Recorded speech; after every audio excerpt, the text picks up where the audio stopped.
Hello and welcome to Share Talk. I'm Matt Brown. I'm joined today by Andrew Pearson, who is the CEO of Lightwave RF. How are you today, Andrew? I'm very good, thank you. How are you? Very well, thank you. Well, thank you for coming on today. My pleasure. Now, Lightwave RF have had quite a few announcements over the past couple of months. If you'd be so kind, can you just talk us through the couple of announcements? Yeah, there's two announcements that are primarily to do with our relationship and our work with Apple. That's actually a process that started some time ago now, almost 2 years ago. We began an effort to create a new set of technologies along the lines of our first generation of technologies and work with Apple to ensure that they were HomeKit compatible and then obviously bring them to market in due course. So in July we announced that our core product, Link Plus, which is the second generation version of our original product, very successful product called Link, which connects to a Wi-Fi router and then allows you to control, moderate all of the devices for heating, lighting, power and security that we also supply to our customers. That is now Apple HomeKit certified, which really means in English that you can use the Apple Home app, which is a very simple, straightforward app that everybody is familiar with. It's on everybody's iPhone by default to drive not only Lightwave's devices, but any devices. And that's the core attraction for all of us in this space, really, is to allow our consumers, our customers, to easily drive anything that they may wish to build into their smart home solution. So that was the first announcement, which was early July. And then just recently, middle of August, so a week or so ago, we announced the launch date for our second generation of technologies and devices, which is October the 3rd. And also very pleased to announce that those devices and Link Plus will be on sale not only on Apple's online store, but also in Apple's retail physical stores here in the United Kingdom, but also in the UAE, because they have the same voltage and plug socket designs as we do here in this country. But really this is about the UK market, which is our core market. And so our customers will be able to go into any Apple store in this country and talk about our products to their extremely well-trained retail staff, learn about them and purchase them very easily and take them home. They'll also be available through Amazon and through all the other outlets that we have, a number of other retail stores too. But I think the fact that Apple has put us in store is very significant. If you go in store, there are very few smart home devices for sale, and they're all from very large, well-known companies. And so the fact that a relatively small, up-and-coming UK-based company has been able to get their devices in the Apple stores, I think is a testament to our approach and our technology. Well, first off, congratulations on that. That's great news, certainly, for the company. And as you mentioned, you operate in the UK.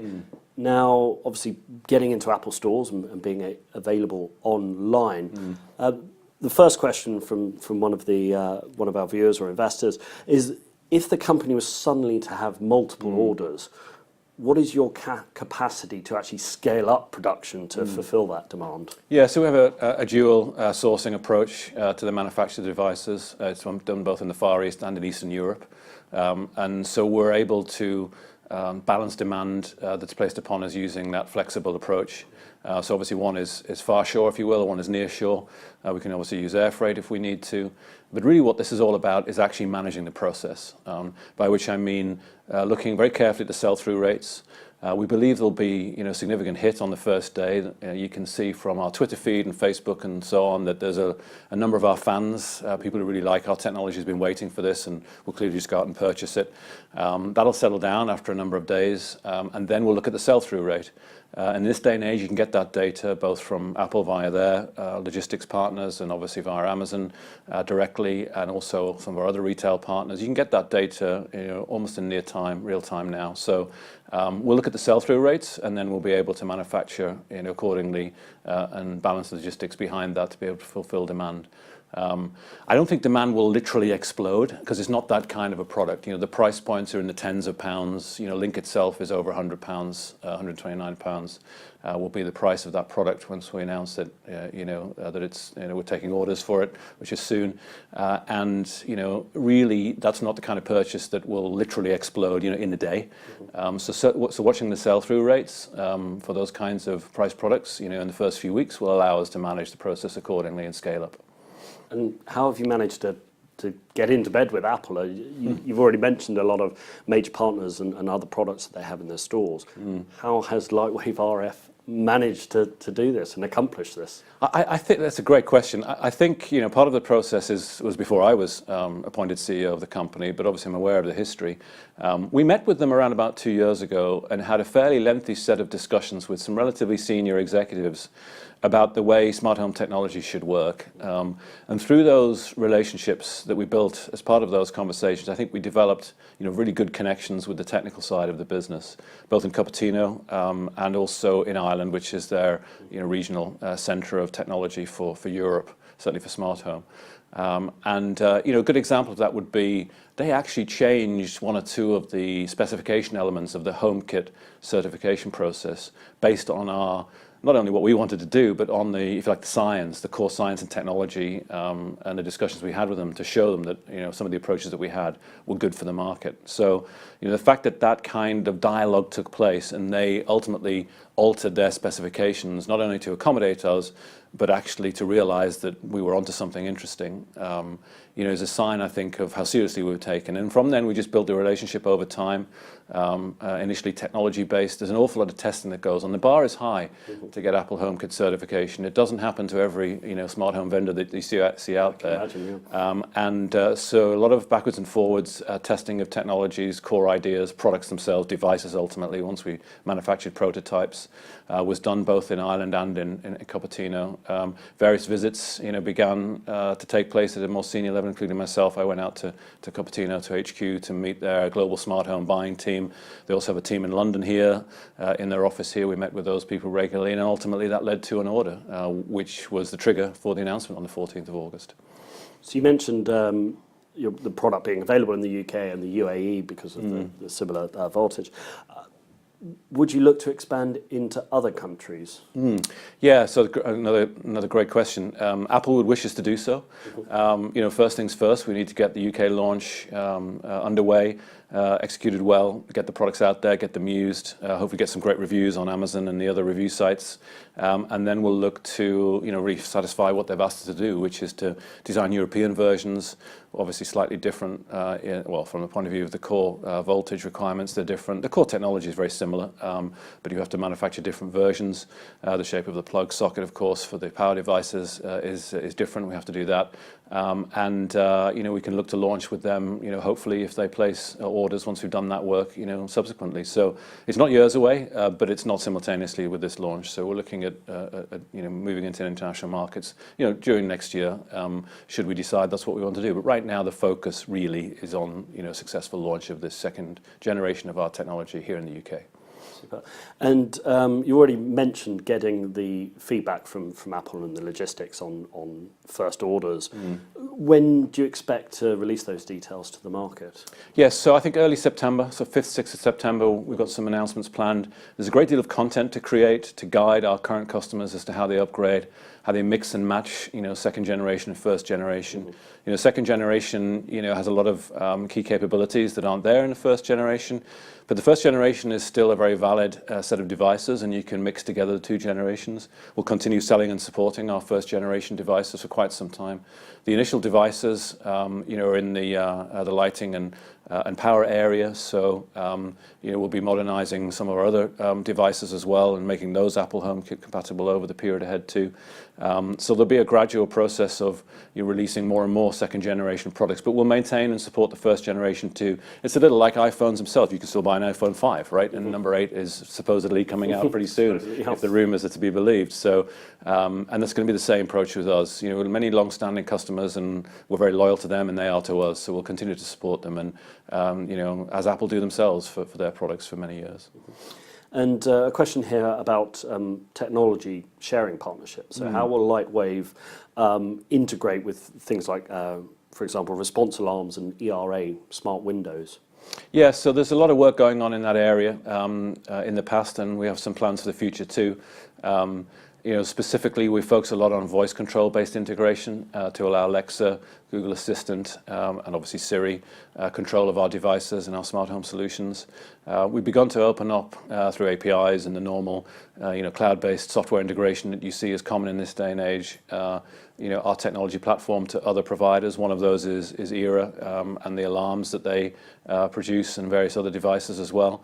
Our general approach is to create a smart home solution for heating, lighting, power, and security, but also to partner with other organizations so that people can interoperate the systems with each other and drive. I'll give you a great example. You might want to set your alarm so that if it goes off, hopefully it doesn't, but if it does, the lights come on and off. Our technology can drive that. Their technology is an alarm, and that's a good thing for a consumer. So that's a really practical, real-world example of why you would do these kinds of integrations. So we'll be bringing some integrations to market for those alarms from Era under the Response Electronics banner, and there's other things planned as well with other manufacturers in both heating and security and lighting and power. So I think really the future of the industry is, from a consumer perspective, based upon us all working together and talking to each other in a technical sense to make it simpler for our customers to build a smart home. And really that's what the Apple relationship is about too. They have one app which controls lots of different manufacturers' devices, and that's what consumers want. And we're happy to integrate with that and take the advantage of their big customer base, obviously. But really, it's all about ease of use for customers, because that's what's going to drive a wider adoption from what really is just an early adopter market currently. This is not yet a mass market opportunity. I think we'll look back in 10 years' time and people will wonder why you have dumb sockets on your wall that don't connect to the internet. What's that? Kids will say, "What is that thing? It hasn't got a light on and doesn't work. Unless I point at it, with my finger and touch it. That's kind of odd."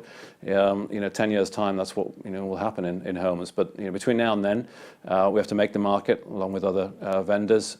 We're in the early adopter phase right now, but we're preparing for what we believe will be a mass market and to be able to create a big company around that in the next 5 years. And you already mentioned security. So at this stage, are any large insurance companies looking at certainly the security element, but also electricity and water, for example, water leaks? Is there potential there for a large insurance company to come knocking on your door and partnership with you or, yes, or more? We have actually a trial going on right now with a well-known brand name, recognizable insurance company. I'm not able to share who it is. It's a confidential trial at this time. And really it's all around prevention of water leaks, which is the single biggest cost to certainly the home insurance industry. I don't know the exact statistics, but it's significantly more than 50% of all of their payouts are to do with water leaks. And it's really to do with the practicalities around water leaks. So, for example, what happens when one occurs and you're not there? How can you prevent the damage? Well, one thing you could do is somehow sense that it's happening and somehow shut off the water. If no one can come instantly, then the damage is going to be significant quickly. So we've got some trials going on there. The insurance industry in general, I think, will embrace this technology. The utility industries in general will embrace this kind of technology. But these are very large organizations, and we're a very small company, and they're waiting to see which company or companies will become the major players in smart home devices and technology, and then I think we'll come together. So we've had lots of conversations with all of the major utility players that you can imagine, and some of those conversations are ongoing. But again, it's an early adopter market. But I think over the next 2 years, you'll begin to see one or two of the companies in the utility sector make some more significant moves. SSE have announced that they're intending to do so, next year and the year after, and I'm sure they won't be the only one. Understood. And one question from a well-known market commentator, TW, has been blogging that he expects a placing to be coming for Lightwave. Can you confirm or deny these rumours? No, we're not working on a fundraising as I sit here today. We may or may not decide to do a fundraising in the period ahead, but as I said right now, we have no specific plans to do so. I think that commentator often speculates that about small companies that release some interesting news that could generate a lot of demand, and the obvious speculation is, well, perhaps they'll need some money to scale up, and indeed that was probably one of the elements of your earlier question around can you cope with the demand. So we'll see. As I say, like any board would do, it's a topic under constant review, but we're not fundraising right now. Understood. Which leads me on to one of the final questions. how well funded is the company currently to date? I think you've already answered that, but if you can... Yeah, so we're funded to achieve what it is that we've set out for ourselves in the immediate period ahead here, including the launch and the period beyond. As I said, what we do beyond that will be the topic of board level discussions in the months ahead, and that's business as usual for any company, I think.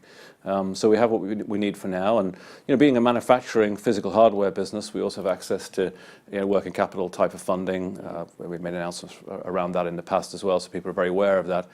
So that allows you some flexibility, even if you're a relatively small organization, because you can secure finance on the basis of your physical goods. So we have that to work with as well, and so far so good. But as I say, it's a topic that's always under review, and so it should be. Understood. And obviously, a very busy 6 months, been reflected in the share price as well. I mean, we've seen it almost double year to date. What can investors and viewers expect from Lightwave RF over the next 6 months? Well, we're working on a great deal of things. I've mentioned a few of them in principle today, but there are many others I haven't mentioned. Like any company which is relatively small in a very large market, there's a lot of opportunity. We have to take some good decisions about which opportunities we choose. I think Apple was a good decision. Self-evidently, there are others that we're contemplating investing in and working towards over the period ahead, and we won't do all of them. That's just good governance from the point of view of making sure you focus the organization. But I think the key thing for an investor to keep in mind is really the structure, if you will, of the market. As I said earlier, it is an early adopter market. The people who are our customers are technical enthusiasts today. We have 30,000 customers. The number of people who have any kind of smart device, there's various reports that suggest different numbers, but it's in the hundreds of thousands or the very low millions, 1 million or certainly less than 2 million people in this country have any kind of smart home capability in their homes today. Controlled, if you will, homes. So that's not the rental sector. 16 million homes in this country. So we really are at the very beginning of, I think is what I call a slow revolution. As I said earlier, 10 years' time, everybody will have lots of smart home devices everywhere in their home. Today, the vast majority of people don't have any. So really, from an investor perspective, it's all about a small company, with a good technology, with some interesting momentum, related to Apple, of course, recently. Some more plans for similar types of momentum in the future in a very large market. Well, on that note, Andrew Pearson, CEO of Lightwave RF, thank you very much for joining us on Share Talk today. Thank you, Matt.